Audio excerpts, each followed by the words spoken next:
नमस्कार। 8 PM में एक बार फिर आपका स्वागत है और मैं हूं दर्शपण गुप्ता। आज उत्तर प्रदेश, हिमाचल, कर्नाटक कुल 15 सीटों के लिए, राज्यसभा की 15 सीटों के लिए मतदान हुआ। जो अभी तक कर्नाटक की 4 सीटों का रिजल्ट आ गया है, जिसमें से 3 जो है कांग्रेस ने जीती हैं और 1 भारतीय जनता पार्टी ने। उत्तर प्रदेश की 10 सीटों के लिए मतदान रुका हुआ है। वहां पे आपत्तियां एक दूसरे पे दर्ज करवाई जा रही हैं, क्योंकि इन चुनावों में जो विधायक हैं उनकी वो मन की भावनाएं कुछ जागती है, अंतरात्मा से वोट करने की बातें जागती हैं। आगे पीछे वो अंतरात्मा जो है जागती नहीं है। जब यहाँ से वोटिंग होती है, यही समाजवादी पार्टी है वहां कह रही है हमारे जो विधायक है क्रॉस वोट कर रहे हैं, ये सब चीजें जो चल रही है, इसलिए वहां पे गिनती रुकी हुई है 10 सीटों के लिए। और सबसे जो रोचक जो है कंटेस्ट हो रहा है वो है हिमाचल प्रदेश का। हिमाचल प्रदेश में 1 सीट है और वो बहुत ही कंफर्टेबल कांग्रेस के पास है। लेकिन वही बात, अंतरात्मा क्या कह रही है, एक इधर का उधर क्रॉस वोटिंग के सिलसिले में इस वक्त वहां भी काउंटिंग रुकी हुई है। लेकिन शक है, जो हिमाचल का चीफ मिनिस्टर है सुक्खू से शक है कि उनके विधायकों को तोड़ा गया है, उनको धमकाया गया है, क्रॉस वोटिंग की शंका जताई जा रही है। तो ये अभी तक जब प्रोग्राम रिकॉर्ड कर रहे हैं तो अभी तक तो कर्नाटका की सिर्फ 4 सीटों का रिजल्ट आया है, बाकी का बाद में आएगा, उसके बारे में बाद में बताएंगे। लेकिन जम्मू कश्मीर की राजनीति भी तेज हो गई है। Doctor Farooq Abdullah national conference के हैं, उनके भी सुर बदल गए हैं। अब उन्होंने भी कहा है कि हम इंडिया गठबंधन से मिलकर ही चुनाव लड़ेंगे। लेकिन उन्होंने ये भी कहा है कि कश्मीर की 3 सीटें वह उन पे चुनाव खुद लड़ेंगे, उसके बदले में लद्दाख में वो कांग्रेस के लिए 1 सीट छोड़ सकते हैं। अब कांग्रेस को जम्मू की 2 सीटों पे गुजारा करना पड़ेगा और लद्दाख की 1 सीट पे, जम्मू कश्मीर में 2 सीटें कांग्रेस के लिए छोड़ना चाहते हैं डॉक्टर फारूक अब्दुल्ला। इसकी उमर अब्दुल्ला की और कांग्रेस के नेताओं की बातचीत चल रही है। तो आइए अब नजर डालते हैं आज के समाचारों पर। नेशनल कॉन्फ्रेंस के अध्यक्ष एवं सांसद फारूक अब्दुल्ला ने कहा कि जम्मू कश्मीर में आगामी लोकसभा चुनाव कांग्रेस के साथ मिलकर लड़ा जाएगा। साथ ही उन्होंने ये भी कहा कि इंडिया गठबंधन को मजबूत करना जरूरी है। अगर ऐसा नहीं किया जाता तो ये खुद अपने देश को मुसीबत में डालने जैसा होगा। फारूक अब्दुल्ला ने कहा कि उमर अब्दुल्ला और कांग्रेस के बीच बातचीत जारी है। जम्मू कश्मीर में लोकसभा सीट बंटवारे पर जल्द ही फैसला लिया जाएगा। कई नेताओं के भाजपा में शामिल होने के सवाल में उन्होंने कहा कि चुनाव के दौरान ऐसा अक्सर होता है, लोग किसी पार्टी से जुड़ते हैं और किसी से अलग हो जाते हैं, इससे उनकी पार्टी को कोई फर्क नहीं पड़ता। ये लोगों पर निर्भर करता है कि वे तथ्यों का पता लगाएं और इस पर विचार करें कि किस पार्टी को सत्ता में लाया जाए। देखिए, तो उस पर काफी सारे सवाल उठे कि फिर वो यूनाइटी कहाँ गई, पीएचडी कहाँ गया। सुनिए, इसमें कोई शक नहीं है कि हमने कांग्रेस के साथ माहिदा करना है, इसमें कोई शक नहीं है।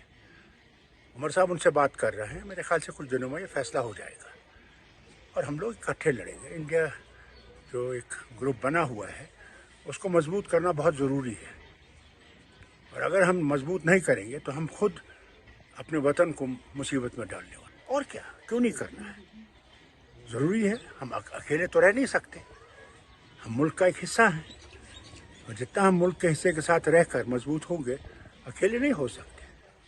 अल्लाह करे कि उनका ख्वाब जो है वो पूरा हो सके, कोई बड़ी बात नहीं है। लोगों तक है, क्या लोग चाहते हैं उन लोगों के साथ जिन्होंने हमारा सब कुछ लूट लिया, तशख़्ख़ुस लूट लिया, खुदा जाने आगे क्या करेंगे, क्या पता। इससे खबरदार रहिए।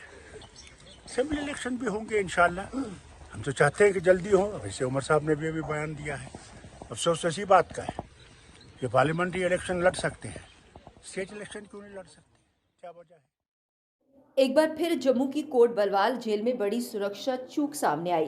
कैदियों की बैरक से सोमवार को एक टूटा हुआ मोबाइल फोन बरामद हुआ। उक्त मोबाइल फोन को साइबर सेल के पास भेज दिया गया है। वहीं जेल परिसर में CISF की ओर से सर्च ऑपरेशन चलाया गया। मौजूदा समय में इस जेल में कई खूंखार विदेशी आतंकियों से कश्मीर के अलगाववादी बंद हैं। ऐसे में जेल में इस तरह की सुरक्षा चूक कहीं ना कहीं सुरक्षा एजेंसियों की लापरवाही की ओर इशारा करती है।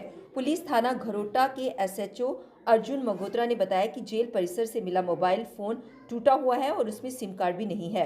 हालांकि उक्त मोबाइल फोन को साइबर सेल के पास भेज दिया गया है, जहां जांच की जा रही है। जेल परिसर में सर्च ऑपरेशन भी चलाया गया है। बैरक में मोबाइल फोन मिलने की जानकारी मिली, इसकी जांच की जा रही है कि कैसे संवेदनशील जेल में मोबाइल फोन पहुंचा। सेंट्रल जेल कोटबलवाल में स्मार्टफोन मिलने की घटना आम हो गई है। सोमवार को जेल में कैदियों की बैरक से मोबाइल मिलने से पहले भी जेल से कई मोबाइल फोन मिले हैं। जनवरी में कोटबलवाल जेल में 2 स्मार्टफोन मिले थे। इसमें एक मोबाइल फोन तो जेल में बंद आतंकी के पास से ही मिला था। 10 जनवरी को कोटबलवाल जेल में 2 मोबाइल मिलने से हड़कंप मच गया था। तब कैदियों द्वारा मोबाइल फोन उपयोग किया जाना सुरक्षा में बड़ी चूक माना गया था। हालांकि इस मामले में जेल विभाग की ओर से आगे की क्या कार्यवाही की गई है, इसकी जानकारी नहीं दी गई। इससे पहले मई 2023 में भी कोटबलवाल जेल की दीवार के पास मोबाइल फोन मिला था। जुलाई 2021 में भी जेल में मोबाइल फोन और सिम कार्ड मिला था। कैदियों द्वारा मोबाइल फोन इस्तेमाल किए जाने की खुफिया जानकारी मिली थी। इसके बाद पुलिस और अपराध जांच विभाग के एक दल ने छापे मारे थे, जिसमें 12 मोबाइल फोन और सिम कार्ड बरामद किए गए थे। उच्च सुरक्षा वाली कोटबलवाल जेल में मोबाइल मिलने की एक के बाद एक घटना से सुरक्षा को लेकर सवाल खड़े हुए हैं। बीते 2 महीने में जेल में मोबाइल फोन, नशा की खेप मिलने से जुड़े 6 मामले दर्ज किए गए। 22 नवंबर 2023 को जेल के अंदर हीरोइन मिली थी। 28 नवंबर को भी नशे की खेप मिली थी, जिसे जेल की दीवार के बाहर फेंक दिया गया था। 2 जनवरी को जेल के अंदर परिसर में मोबाइल फोन मिला था। 9 जनवरी को एक कैदी के पास जबकि खाली स्थान से 2 मोबाइल फोन में मिले थे। इसी तरह 11 जनवरी को मोबाइल फोन मिला था। प्रधानमंत्री नरेंद्र मोदी मार्च महीने में एक बार फिर जम्मू कश्मीर के दौरे पर आ सकते हैं। पीएम मोदी मार्च में कश्मीर के दक्षिणी जिले के अनंतनाग में एक सार्वजनिक रैली को संबोधित कर सकते हैं। सूत्रों के अनुसार इसके लिए पार्टी की तरफ से तैयारियां शुरू कर दी गई हैं। माना जा रहा है कि पीएम मोदी 7 से 15 मार्च के बीच कश्मीर का दौरा करने वाले हैं। उन्होंने बताया कि पीएम दक्षिण कश्मीर के अनंतनाग जिले में एक सार्वजनिक रैली को संबोधित करने के लिए आने वाले हैं। पीएम के दौरे की जानकारी रखने वाले एक भाजपा नेता ने बताया कि भाजपा की कश्मीर इकाई प्रधानमंत्री से श्रीनगर में एक रैली को संबोधित करने का आग्रह कर रही है। उन्होंने कहा कि श्रीनगर रैली पर कोई अंतिम निर्णय नहीं हुआ है। उन्होंने कहा कि पीएम मोदी 7 मार्च से 15 मार्च के बीच किसी भी समय कश्मीर पहुंचेंगे। उन्होंने ये भी कहा कि अंतिम तारीख की घोषणा जल्द ही की जाएगी। अगर मार्च में फिर पीएम मोदी जम्मू कश्मीर के दौरे पर पहुंचते हैं तो ये 1 महीने के भीतर उनका दूसरा दौरा होगा। इससे पहले 20 फरवरी को जम्मू में पीएम मोदी विशाल सार्वजनिक रैली को संबोधित कर चुके हैं, जहां उन्होंने 32,000 करोड़ रुपए की परियोजनाओं का उद्घाटन किया था। असामाजिक तत्वों और संदिग्धों पर नजर रखने के लिए जम्मू, सांबा और कठुआ पुलिस रेंज में ऑपरेशन थर्ड आई अभियान चलाया जा रहा है। अब पुलिस तीसरी आंख की मदद से उन सभी बदमाशों और संवेदनशील क्षेत्रों पर नजर रख रही है जहां अपराधियों का गढ़ माने जाते हैं। ऑपरेशन थर्ड आई के तहत पुलिस सीसीटीवी का जाल बिछाकर निगरानी तंत्र को मजबूत कर रही है। जेएसके रेंज हर पुलिस थाने को अपने क्षेत्र में हर माह 5 संवेदनशील इलाकों में 20 सीसीटीवी लगाने का लक्ष्य दिया गया है। दावा है कि इससे अपराधियों को खौफ रहेगा। पब्लिक प्राइवेट पार्टनरशिप मोड के तहत पुलिस सार्वजनिक स्थानों पर सीसीटीवी की संख्या को बढ़ाएगी। इसमें कॉलेज और स्कूल बसों में विद्यार्थियों की सुरक्षा के लिए सीसीटीवी लगाने पर भी विशेष जोर रहेगा। इससे बच्चों के परिवहन के समय सुरक्षित उन्हें वातावरण मिलेगा। सीसीटीवी लगाने की जानकारी के लिए पुलिस एक रजिस्टर बनाएगी जिसमें जानकारी उपलब्ध होगी। क्षेत्र में सीसीटीवी वाले स्थानों पर होने वाली आपराधिक घटनाओं में पुलिस और आरोपियों तक उन्हें पहुंचने में पुलिस को मदद मिलेगी। पुलिस आधुनिक तकनीक के नाइट विजन सीसीटीवी लगाएगी। इसके लिए उन स्थानों को प्राथमिकता दी जाएगी जहां अपराध या नशा या फिर मवेशी तस्करी की ज्यादा संभावना है। जेएसके रेंज के डीआईजी डॉक्टर सुनील गुप्ता के मार्गदर्शन में ये ऑपरेशन शुरू किया गया है। लोकसभा चुनाव को लेकर सुरक्षित वातावरण बनाने के लिए सुरक्षा व्यवस्था के पुख्ता इंतजाम किए जा रहे हैं। मार्च के पहले सप्ताह में जम्मू जिले सहित प्रदेश में अर्धसैनिक बलों की 635 कंपनियां पहुंचने शुरू हो जाएंगी। वहीं लद्दाख में 75 कंपनियां तैनात होंगी। पश्चिम बंगाल के बाद जम्मू कश्मीर में सबसे अधिक बलों की तैनाती की जाएगी। लोकसभा चुनाव में शांति व्यवस्था बनाए रखने के लिए जम्मू कश्मीर में अर्धसैनिक बल तैनात होंगे। इसमें मतदान समाप्त हो जाने के बाद स्ट्रांग रूम की सुरक्षा के साथ मतगणना को सकुशल करने की जिम्मेवारी होगी। जम्मू शहर में बड़ी संख्या में अर्धसैनिक बलों की तैनाती होगी। इससे उन क्षेत्रों में सुरक्षा व्यवस्था पुख्ता होगी जहां वर्तमान में नाके नहीं लगाए जा रहे हैं। सांबा और जम्मू जिले से गुजरने वाली रिंग रोड में सुरक्षा व्यवस्था नहीं है। इससे इस क्षेत्र में आपराधिक घटनाएं बढ़ती जा रही हैं। रिंग से गुजरने वाले वाहन चालकों को विशेष कर रात के समय काफी खतरा रहता है। अर्धसैनिक बलों की नई कंपनियां आने से ऐसे स्थानों पर सुरक्षा व्यवस्था भी पुख्ता होगी।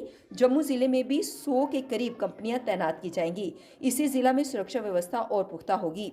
जम्मू कश्मीर में आने वाली सुरक्षा कंपनियों में CRPF, CISF, ITBP सहित अन्य होंगी। नेशनल कॉन्फ्रेंस के उपाध्यक्ष उमर अब्दुल्ला ने कहा कि कांग्रेस के साथ सीट बंटवारे को लेकर बातचीत चल रही है। दिल्ली में इसके लिए पहले दौर की बैठक हो चुकी है। इसमें कांग्रेस द्वारा रखे गए प्रस्ताव में से एक पर नेका के वरिष्ठ नेतृत्व में सहमति नहीं बनी है। जल्द ही दूसरी बैठक की जाएगी जिसमें फिर से चर्चा होगी। उन्होंने कहा कि दिल्ली में चर्चा का एक दौर हो चुका है। इसमें कांग्रेस द्वारा रखे गए कुछ प्रस्ताव थे जिन पर नेशनल कॉन्फ्रेंस पार्टी के भीतर चर्चा की जानी जरूरी थी। उसके द्वारा दिए गए प्रस्तावों में से एक को नेशनल कॉन्फ्रेंस के वरिष्ठ नेतृत्व से स्वीकृति नहीं मिली है। हम वापस जाएंगे और दूसरे दौर की चर्चा करेंगे और फिर फैसला लिया जाएगा। कुछ दिनों की राहत के बाद जम्मू में एक बार फिर मौसम ने अटखेलियां करना शुरू कर दिया है। दोपहर के समय राहत रहती है लेकिन सुबह शाम सर्दी पड़ने लगती है। मंगलवार को बादल कहीं कहीं छाए रहे और कहीं कहीं बूंदाबांदी भी हुई है। 28, 29 फरवरी और 1 मार्च को कश्मीर समेत जम्मू संभाग के पहाड़ों पर हिमपात और वर्षा की पूरी संभावना है। पूरे कश्मीर में शीतलहर का प्रकोप है। घाटी के ज्यादातर क्षेत्रों में तापमान 0 से नीचे दर्ज किया गया। कल 8 बजे फिर आपसे भेंट होगी। तब तक इजाजत दीजिए। नमस्कार।